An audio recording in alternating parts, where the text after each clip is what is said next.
Okay, everyone, welcome to Where Reality Meets Science on the topic of protein and making protein peace with two of the top thought leaders. I would say I'm not exaggerating when I say in the world, with Professor Christopher Gardner, cheating on Stanford right now and appearing from Harvard, and Professor Stuart Phillips of McMaster University. These two are prolific in their uh, content and information regarding nutrition overall. We're going to be focusing in on protein here. But as you might know already from my postings on LinkedIn or X or Facebook or whatever the case may be, I'm very select to, and who I think deserves a platform. These days, there's such a cacophony of confusion, if we are to use our friend David Katz's uh, term and phrase, that here I think we are going to be able to filter to actionable points when it comes to making peace regarding protein. So, Professor Gardner and Professor Phillips, thank you for coming. My pleasure. Happy to be here. Wonderful. So, protein runs the gamut of topics from longevity to muscle maintenance with aging or muscle maintenance during weight loss, satiety, and appetite control, plant versus animal. And maybe we can start in reverse and cover these topics section by section. Um, there used to be obviously a thought process, probably still muddling around of, you got to have mix your rice and your beans and, plants are incomplete protein sources and so forth. And I must say, I was really struck by the study I recall basically showing that whey protein and pea protein performed pretty similarly when it came to muscle health. If you don't mind taking the baton on this, Professor Phillips, and we're going to hand it over to Professor Gardner on this topic, plant versus animal sources of protein. Yeah, sure. I mean, I think that a fair writer is that Christopher and I have now appeared on a couple of shows, and we're probably, I think, closer in our philosophies than we are further apart, with maybe some subtle nuance differences. But I'll say that, so I've been at McMaster now for 27 years, been doing science in this area for about 30. That if you'd asked me 30 years ago, I would have given you the stand pat answer that at the time it was just PD-Cas, that animal source proteins were more digestible, they had higher essential amino acids, and they were superior. I mean, it's self-evident. You have a higher score, you're better, right? Accelerate 15 years, I'd have been like, I don't know. We're seeing a lot of, and it was mostly milk proteins versus soy proteins, and the soy proteins performed about just the same.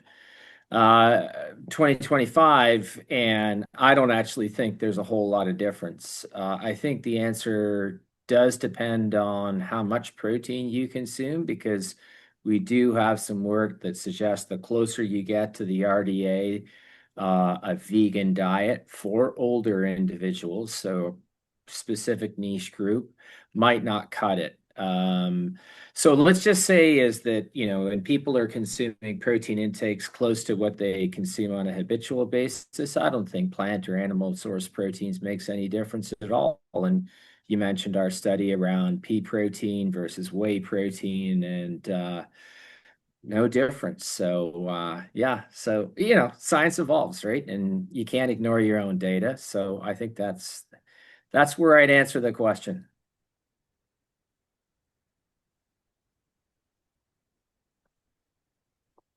I think you're muted, Tom. Excuse me, before we hand it off to Professor Gardner, quick follow-up. Thank you. Uh, why with aging, and what about this issue of becoming, protein resistant and having to have a certain critical mass before you can generate muscle protein synthesis? If you could just round out a couple of these aging questions and why the difference.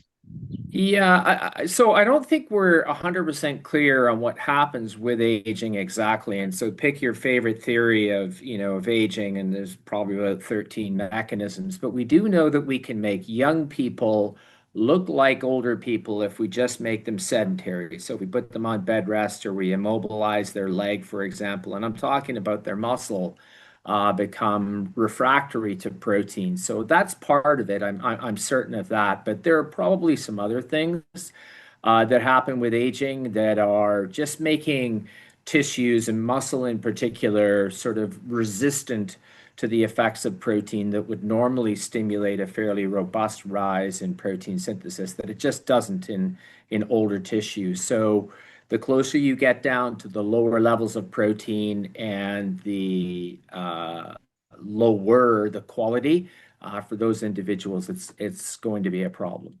Am I hearing an undercurrent message of you can at least mitigate that with physical activity by staying Well, physically active? Sorry.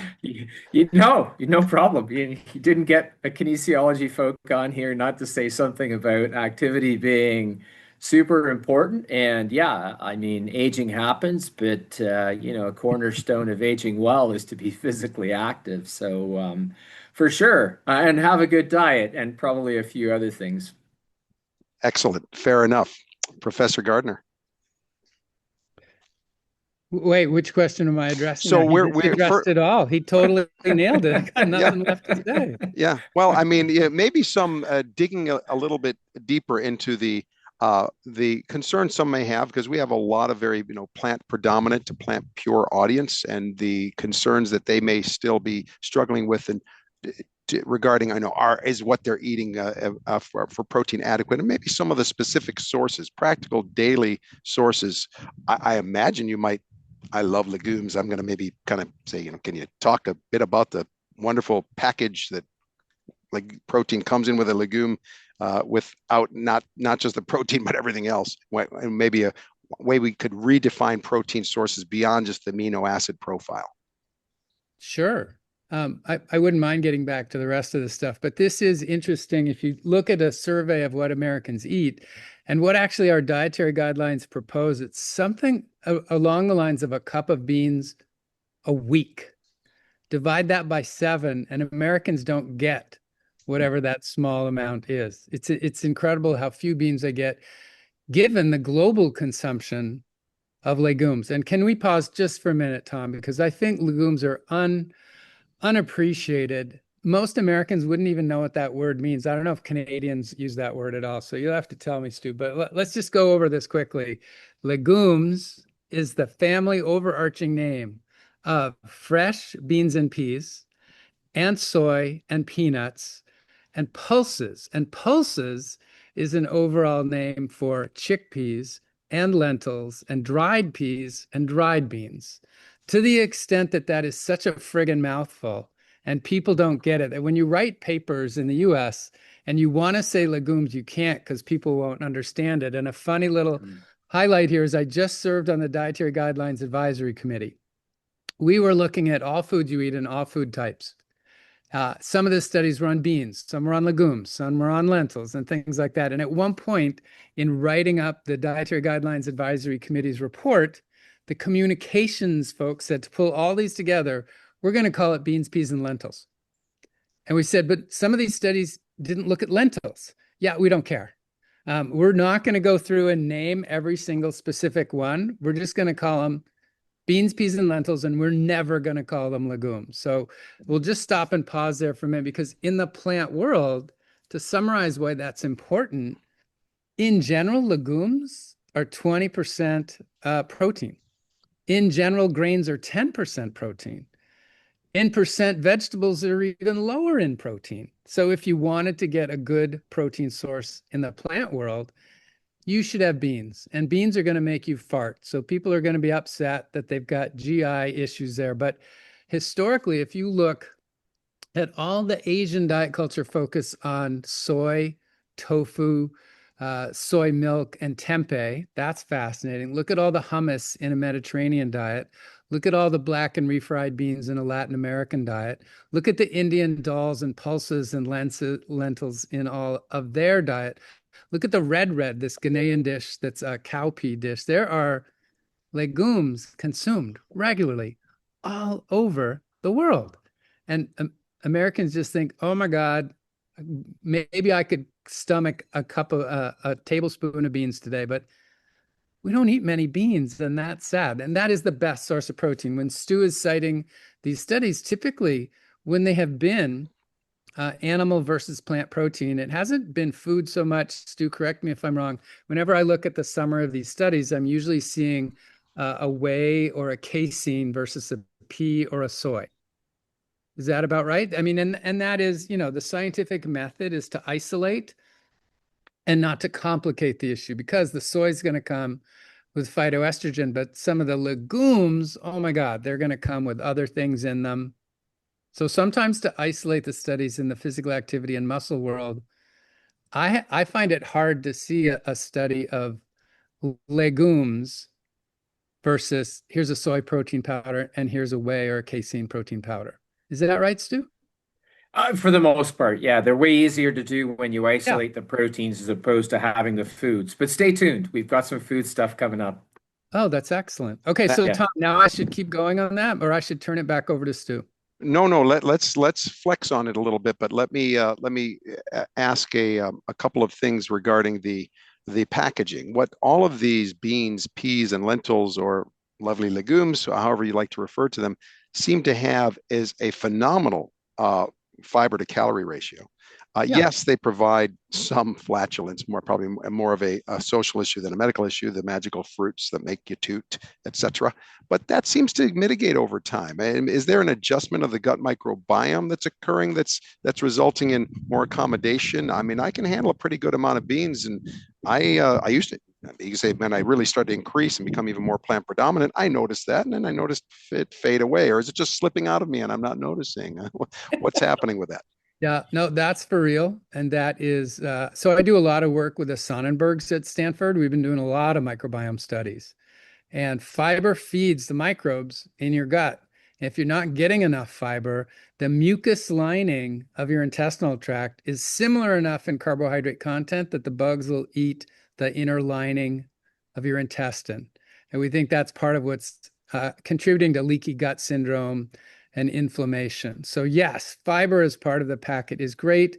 I'm just going to do some shameless self-promotion that years ago, David Katz and I put together a paper that we titled Modernizing the Definition of Protein Quality. And we said, look, we've called it the PDCAAs forever, the protein digestibility and chemical amino acid score. Hopefully I got that right.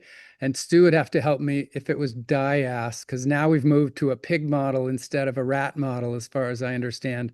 And it's a little more physiologically relevant in a pig model than a rat.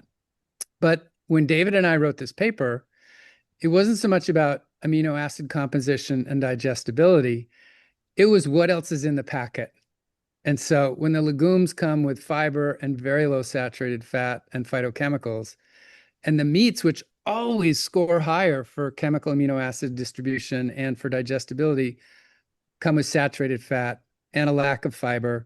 And we always throw environment into the mix in terms of the concentrated animal feeding operations and the sheer magnitude of meat consumption in the US. We said if you kept the chemical acid distribution, chemical amino acid distribution, and the digestibility, but added the what comes with those protein sources, and if you added the environmental impact, and there was a 4-part score to protein quality, the plants would be on par with the meat, and in some cases, better. So protein source quality may be best, and let's give a plug too to the high potassium and blood pressure lowering magnesium, etc. So excellent. I think then what we're hearing is that total protein intake from plants not necessary to mix beans and rice in the same meal and we're going to shift over here, Professor Phillips. Combined with adequate resistance physical activity. I'm almost remiss to say the word exercise because I want to emphasize that the physical activity that provides resistance is the issue. If it's structured exercise, great. If you're a goat herder and sheep shepherd, working with your hands in Sardinia, where I've been to see these guys who don't work out, you probably are not going to need to hit the gym. But I guess finishing off the comments in that arena, are you relieved of concern regarding muscle health so long as there's adequate physical activity and adequate total, we can define what that means in a moment, protein intake, if it was even from plant pure sources? Yeah, I mean, Christopher and I met in the gym in Chicago, and I think I surprised him a little bit because he keeps repeating it to people and sort of outing me. But so I'm a habitual gym goer, and we were at a protein meeting in Chicago. And I told him, I said, "Well, you're doing the most important thing. You're at the gym." And he said, "Well, what about diet?" I said, "Oh, it's number two." And he goes, "What do you mean?" And I said, "Well, I think if you're lifting weights or you're physically active," I said 90% of it is just being in the gym and 10% of it is diet. Like it's it's the layer of icing over the top or the sprinkles on the icing. And he said, "Come on." And I was like, "No, I think it's predominantly physical activity driven." So as you point out, I mean, people who have vocations, they don't go to the gym, but they're on their feet, they're working, they're pulling, they're pushing, it's just part of their day-to-day work. Those folks they keep in good shape, and they don't need structured physical activity, exercise, and purposeful in a day because of what they do. And so, yeah, I worry a whole lot less if you're physically active about, protein intake for sure. Excellent, excellent. I just remember this bricklayer in his 80s in Sardinia, this older gentleman, he when he almost ripped off my hand. I'm like, oh my God, I go to the Yeah, gym all the time and I have this frail yeah. little hand.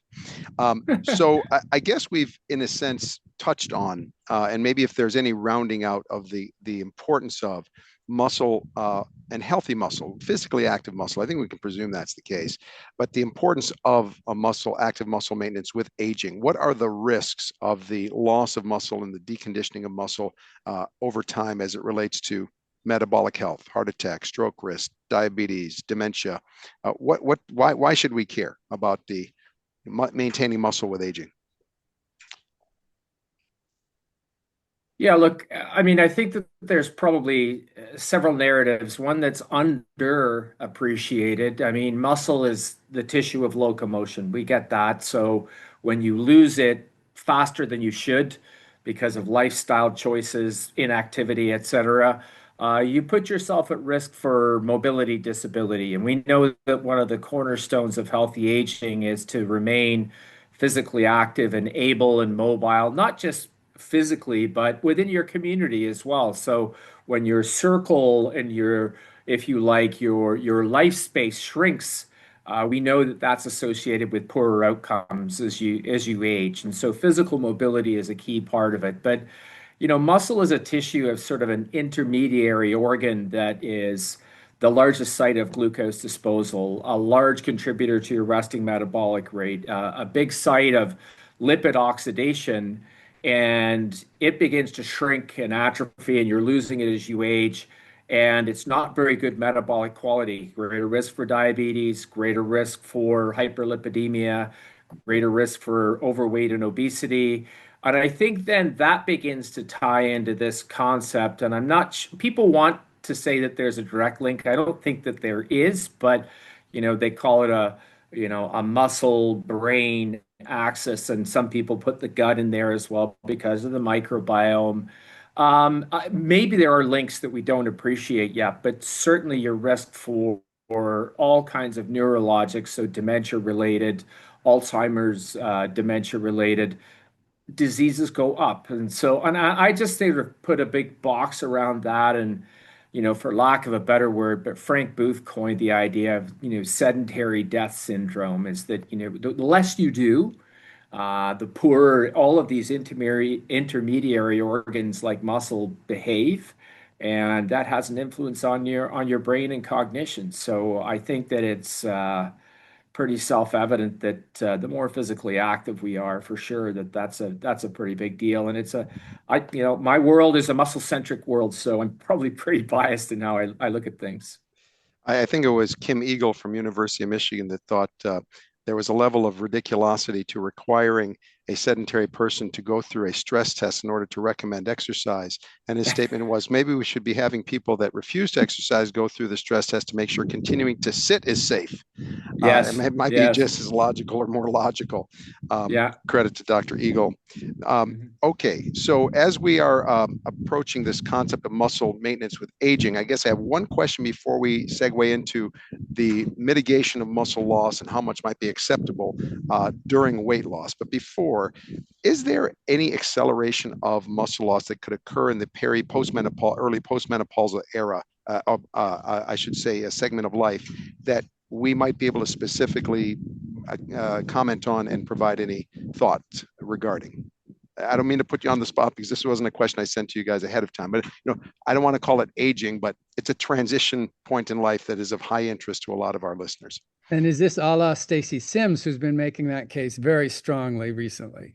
Okay, yes. So, Professor Gardner, what synthesize what you understood from Stacy. Yeah, I'm going to quickly turn it back to Stu. So I've heard her say this multiple times, like having 30 or 40 grams of protein right after you exercise, if you're a postmenopausal woman in particular. This is targeted to postmenopausal women. And I thought that was an outrageous amount of protein. And I asked her to send me some of the papers. I tried to be very objective and said, wow, I'd like to see where that's coming from. And she sent me a ton of references. And I started looking into them. And to the letter, every single one of them was in calorie restriction. This was building muscle during calorie restriction. And so the idea is pretty simple. Hey, I'm a person who would like to remodel my body. Not only would I like to have more muscle, I'd like to have less fat. And so these were all studies done under energy restriction, which is funny because I've been talking about the need for protein lately and how many calories you need. And I have often naively just said, look, here's the American public. There's an RDA that I'd love to get into with Stu later too, of 0.8 grams per kilogram per day, which is intended to have a safety buffer. So in theory, people don't actually need that much. But it's a moot point because Americans get about 1.2 per day. And then my assumption was always, if you're going to the gym all the time, you're hungrier than everybody else. You're burning calories and you're hungrier.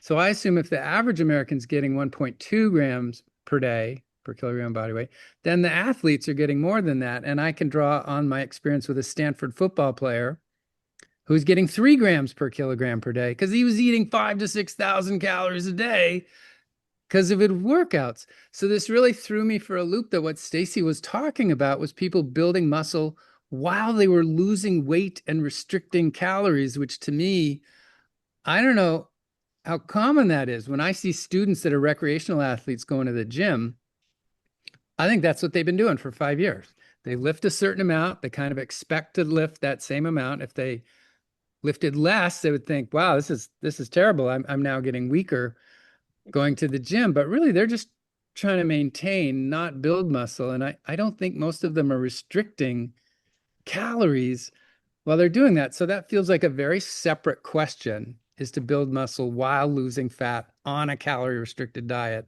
And that's a question that should be dealt with on its own. And that's where this postmenopausal woman issue for me, as I understood it from Stacy Sims, was coming up, that if you pushed her a little harder on that, it wasn't the average person. It was this unique bucket. Yes, maybe we can wrap that into whether it's menopausal or not. How long would it be possible? My understanding is that for a short time period with someone that's very deconditioned and starting to lose body fat, there's a window where you could gain muscle at the same time, but generally combining catabolic and anabolic is a challenge, even with that macronutrient shift. Other than a study I remember in which students were expected to do that, and they all seemed to a T say, I never want to do that again. That was the worst experience of being calorie restricted while building muscle at the same time. But Stuart?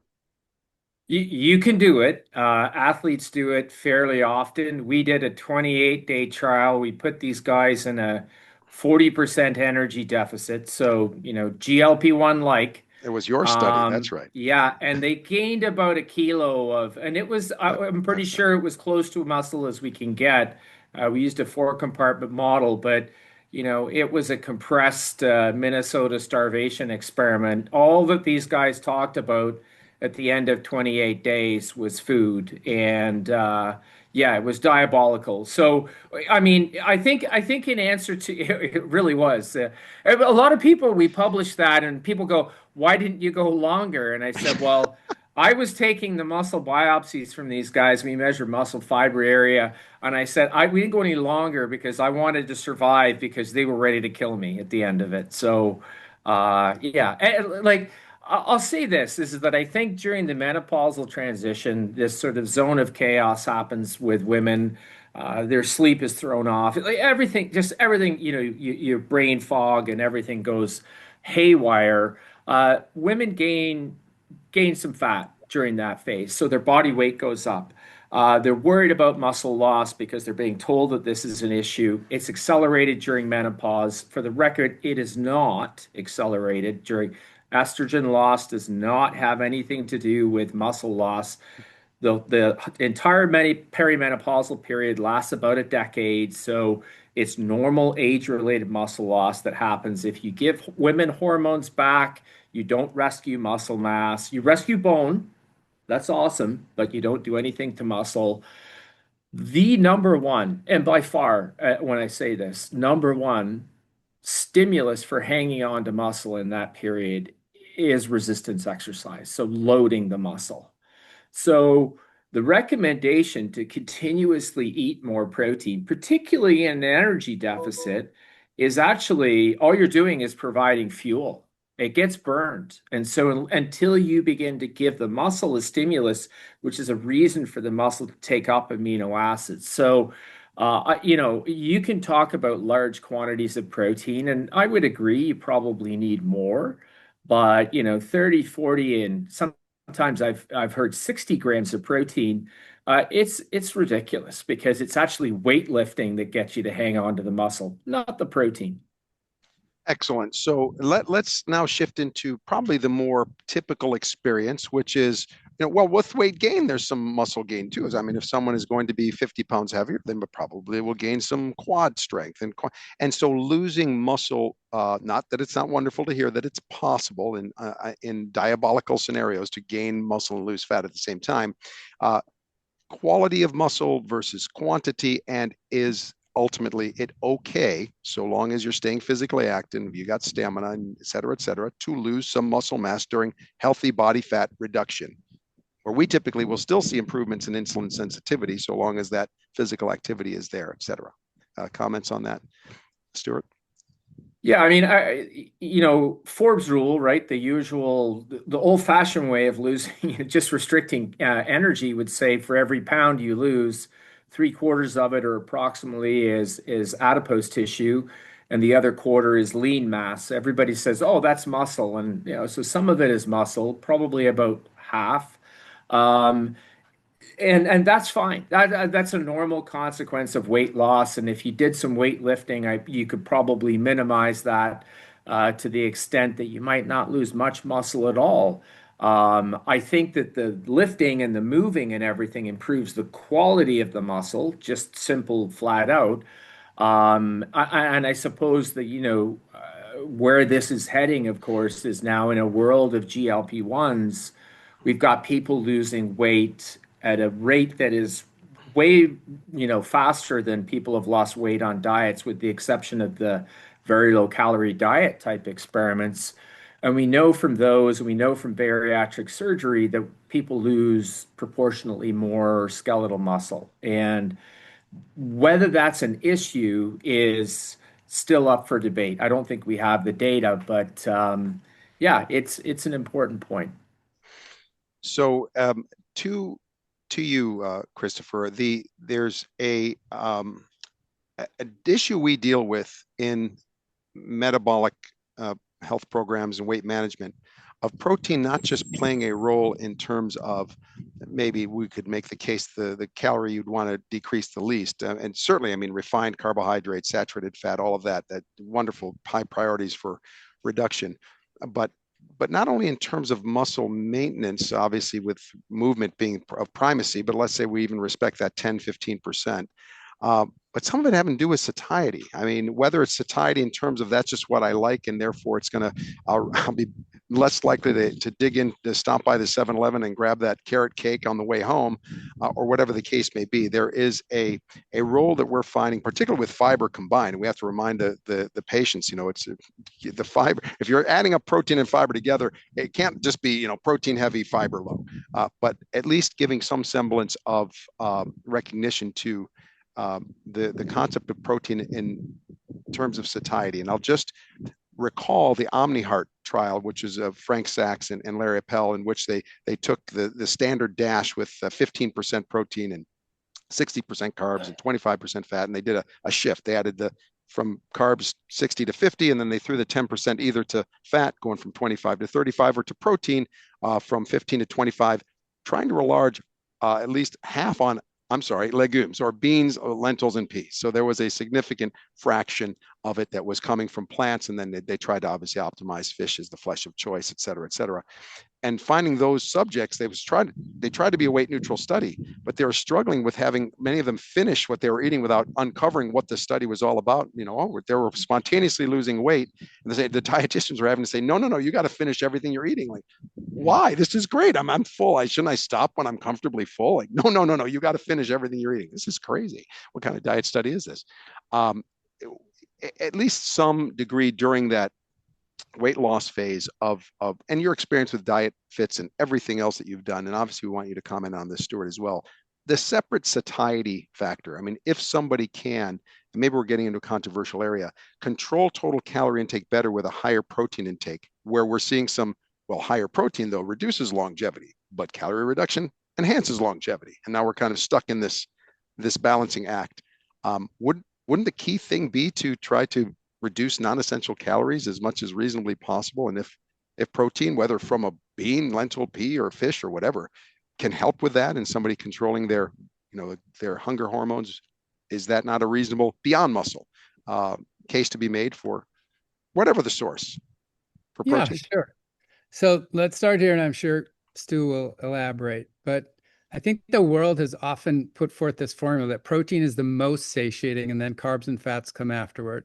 Stu and I were just both at a conference where Don Layman took on that whole topic, and his main conclusion was the data don't support that protein is satiating.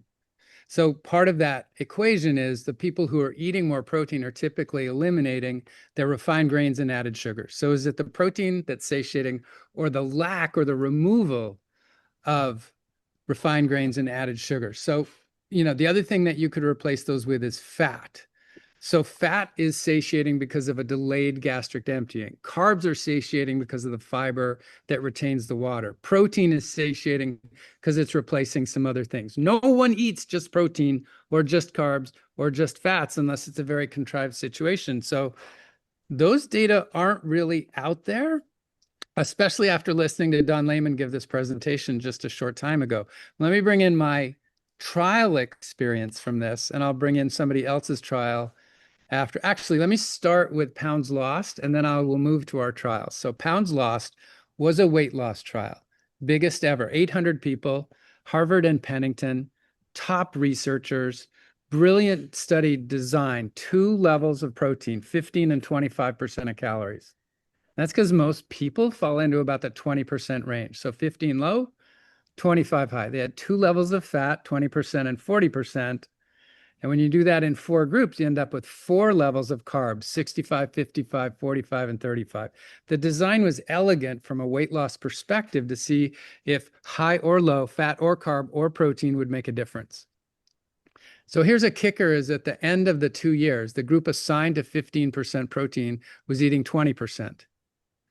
The group assigned to 25 was eating 21%. So they actually couldn't even test the low-high protein hypothesis because people couldn't eat that way. I started looking at some of our studies, and we've done quite a few, the 2 biggest being the A to Z study with 311 women, and Diet Fits being 609 men and women. And the focus of both of those had been manipulating carbs and fats. And very intentionally, I tried to prepare myself for the grant reviewers who were going to say, well, if the question is carb and fat, I hope you're going to match protein. And my thought was, I can't. If you're going to manipulate fat and carb, you can't match protein at the same time. But I lied in the grant so I could get funding, and I said, I will. And so nobody questioned me on that fact. I just said, I will, because I'm magic, and they know how magic I am. But the really funny thing is, when you looked at both studies, these were both 1-year-long studies, at sort of the 2 and 3 month time point, when carb and fat differences were the most extreme, there were some differences in protein. But if you go out a year, there were 4 groups in the A to Z study and 2 groups in the Diet Fit study. They were all at 20% protein at the end. I had matched them without trying.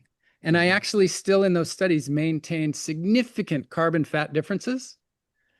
But when we very much promoted healthy carb and healthy fat eating. You weren't supposed to get the low carb cookies and the low fat chips. You were supposed to eat whole foods and focus on eliminating most of the carbs and fats, but trying to get rid of the food sources that were the less healthy choices. And forgetting carbs and fats, the most healthy choices of the food sources of those. And when they did, they all ended up at 20%.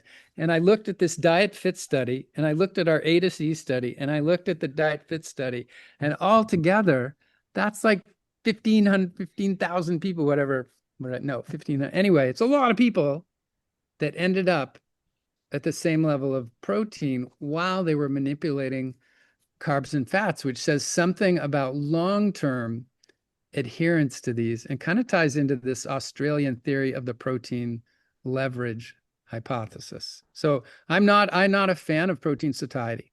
I'm not seeing it as being a huge factor. Well, let me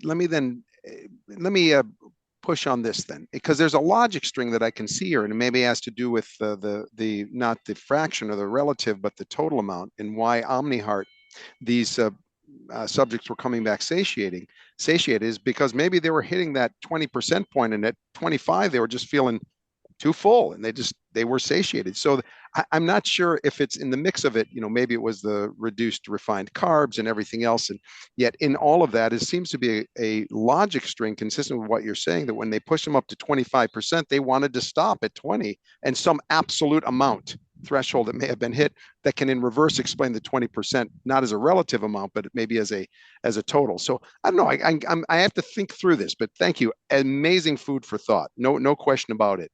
And in terms of time, I think it's hard not to, we have to finish with the topic of protein and longevity, because here we are with the question of whether protein could be anti-longevity. You have some people that are out there saying that's the worst thing that you can do, et cetera, et cetera. And even if it was, I might ask, is there a potential trade-off between quality and quantity of life, that you may prolong life in a frail state, which some people may say qualitatively, I'm more interested in my quality of life than quantity of life? Or is that a false, Stuart, is that a false question I'm bringing to the table? Or could we at least ferret out this concept of protein and longevity while we're talking about avoiding frailty and muscle loss? Clearly, we're saying physical activity is key, but let's hone in that 10%. And I don't even know if you want to go to, methionine restricted diets and all kinds of things you could do to animals. I can't even imagine the real world someone would want to, have a, restriction regarding certain branched chain amino acids or methionine. But in general, protein and longevity, and is there a potential that we could be looking at a balance between quantity and quality of life? Great question. I don't do work in this area, but probably a lot like Christopher, you attend enough of these meetings, and the satiety issue, I think Christopher's spot on. For the record, I'm not a protein and satiety guy, but I'm the protein and muscle guy, and I've listened to a lot of protein and satiety people hash it out, and I think it's a small effect beyond about 15 to 20%. So, interesting observations for sure. The longevity issue is an interesting one, because when Christopher and I were in Chicago, there were some protein and longevity folks who do work in fruit flies, rodents, and these sorts of things. And, for those folks, protein is the bad actor. It's the thing that shortens lifespan. It's the thing that you want to restrict, or you restrict methionine, which is sort of a pseudo way of restricting protein, or you restrict branched chain amino acids. And definitely these animals live longer, and we go, okay, well, now's the extrapolation up. So quick, segue to David Allison, so professor, nutrition, Indiana University. He tells the story of two, energy restriction, which is a much more powerful effect for enhancing longevity than protein restriction. There's a cohort of non-human primates in, I want to say it was somewhere near DC. There's another one somewhere up in the northern US. They restrict calories one lives longer, the other one doesn't. So what's the net effect of energy restriction in non-human primates? Because we don't have the clinical trial in humans. We don't know. It's a push, okay?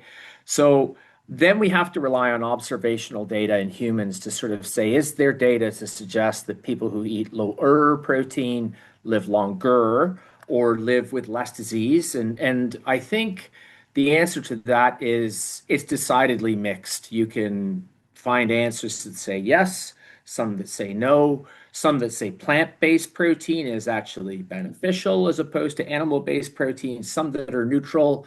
And the answer to me is sort of I maybe, but I'll leave it at this because it's the way I view the world.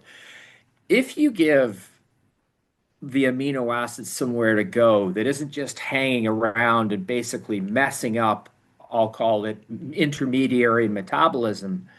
So if you give them somewhere to go, in other words, if your muscles are active, which is a great reservoir for amino acids and protein, then I think the whole concept of excess protein causing issues and longevity, I think it becomes relatively moot.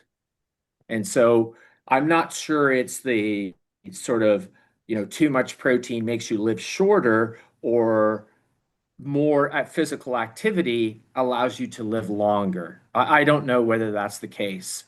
And I think that part of the more protein, more muscle, greater longevity is actually confounded by the idea that actually you're more physically active and that's what allows you to live longer.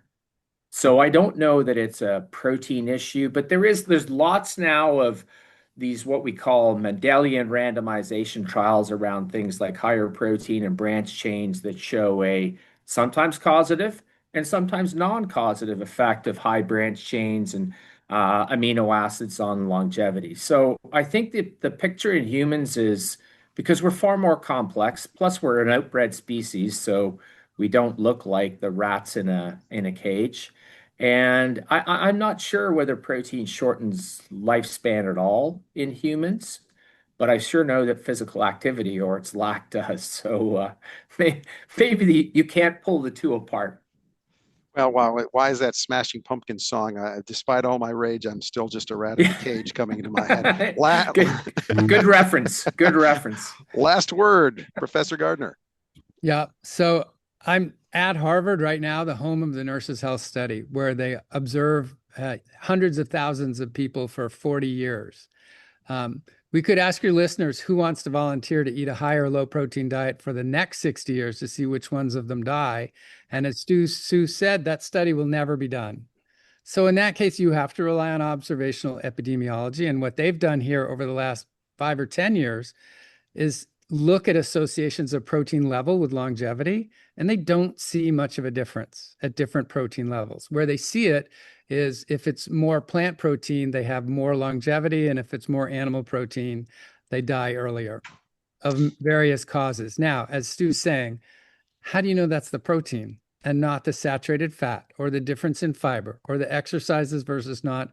And the epidemiologists are always trying to control that as much as they can. They've collected mountains of data on everything else in the diet and everything else going on in lifestyle.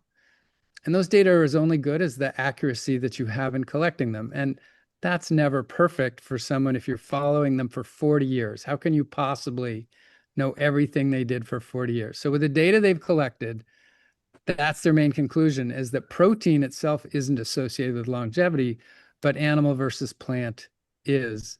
And I don't do that kind of research. I'm just afraid I'll get lynched if I'm right here and my friends above me publish that. And I actually don't care. I'm agnostic. I'm saying that of my own free will. Okay, that's perfect. And I guess the last ask, since you mentioned all of these wonderful legumes, beans, lentils, peas earlier, is you didn't mention edamame as a term. We mentioned soy. Stuart mentioned it. You mentioned soy. We didn't use the term. Many people might associate and not even know that edamame is a soybean. And this, I'm going to say what I believe is a continuing misunderstanding that quality soy products increase breast cancer risk, despite having a bazillion studies going in the opposite direction. So maybe just briefly, are we on the same page here that is, we can retire that thought? If anything, it's the opposite. Yeah, I studied this 20 years ago and abandoned it. It wasn't useful. The phytoestrogen thing looked very interesting. It looked like it might explain some of the disparities between breast cancer and bone health in American versus Asian women. And I got really into it and the phytoestrogenic effect of soy. And really, because I know we're out of time, it's pretty neutral. It's really, there's more interest in the fiber and the protein and the unsaturated fat in soy. And I know that there's now OBGYN docs who previously would say something like, oh my God, don't have any soy just in case. And they're pretty much coming around saying soy is a great food. Don't just eat soy. That's ridiculous. But soy is not raising your risk of breast cancer. And I'm not sure it's saving you from bone health either. Just have reasonable amounts. It's a good, healthy food. Great source of And is protein. not feminizing, because in Oh, the no, no, the sumo in my wrestler world, fat. Yeah. in my world, it's feminizing. Of course, if you eat soy protein, it's not good. So Man boobs. The reason sumo boobs, yes. wrestlers have man boobs is because they're Asian and they eat Yeah, soy. yeah. That's been proven. And they eat about 6,000 or 7,000 Oh. calories a day too. So I have this strange feeling we're about to get into a risque zone. Perfect. Perfect. Thank you for this. This is a great close. Professor Christopher Gardner, Professor Stuart Phillips, thank you for your thoughts, your honest conversation. We welcome everybody to share this video widely. To me, I think these are two preeminent thought leaders you would want to hear to get to helping you find where reality meets science when it comes to protein. I think we've made some peace here today, gentlemen. Thank you for your time. awesome. As always, an Thank honor, you. Dr. Phillips. Thank you, Tom. My pleasure. Likewise. All right, guys. Have a great day. You Thanks. too.